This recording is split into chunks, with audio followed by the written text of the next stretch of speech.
Virat കോഹ്ലിയെ golden ഡക്കിന് പുറത്താക്കാൻ ലഭിച്ച അവസരം നഷ്ടമായെങ്കിലും താനെടുത്ത ക്യാച്ചിൽ ഉറച്ചു നിന്ന് ഓസ്ട്രേലിയൻ താരം സ്റ്റീവ് സ്മിത്ത്. കോഹ്ലി നേരിട്ട ആദ്യ പന്തിലാണ് സ്മിത്തിന് ക്യാച്ച് ലഭിച്ചത്.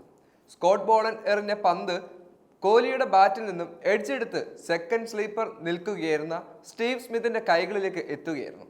സ്മിത്തിന്റെ കൈയിൽ തട്ടി തെറിച്ച പന്ത് നിലത്ത് കുത്തും മുൻപ് മർനസ് ലെബൂഷെയ്ൻ കൈ പിടിക്കുകയും ചെയ്തു. എന്നാൽ സ്മിത്തിന്റെ കൈയിൽ ഇരിക്കുന്നതിനൊപ്പം ബോൾ ഗ്രൗണ്ടിൽ സ്പർശിച്ചിരുന്നതിനാൽ നോട്ട് ഔട്ട് വിളിക്കുകയായിരുന്നു. അത് ക്യാച്ചാണെന്ന് ഉറപ്പിച്ച് പറഞ്ഞ് ഓസ്ട്രേലിയ ആഘോഷം ആരംഭിച്ചിരുന്നു. സ്മിത്ത് തന്നെയാണ് ക്യാച്ചാണെന്ന് ഉറപ്പിച്ചിരുന്നത്. അമ്പയർ റിവ്യൂ സിസ്റ്റം വഴി ക്യാച്ച് പരിശോധിക്കുമ്പോഴും സ്മിത്ത് വലിയ ആത്മവിശ്വാസത്തിലായിരുന്നു. ക്ലിയർ ക്യാച്ചാണെന്ന് സ്മിത്ത് ഇതിനിടയിൽ പറയുകയും ചെയ്തിരുന്നു. ദൃശ്യങ്ങൾ പരിശോധിച്ച ശേഷം തേർഡ് അമ്പയർ നോട്ട് ഔട്ട് വിളിച്ചതോടെ വിരാട് കോഹ്ലി സ്മിത്തിനെ ട്രോളി.